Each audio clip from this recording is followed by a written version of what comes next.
living in the same house. It's almost like it becomes this perfect vision of what he wanted it to be, what it never was. That's It makes good. it so human.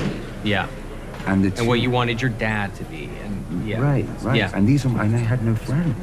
No one but Patty was nice to me. Yeah.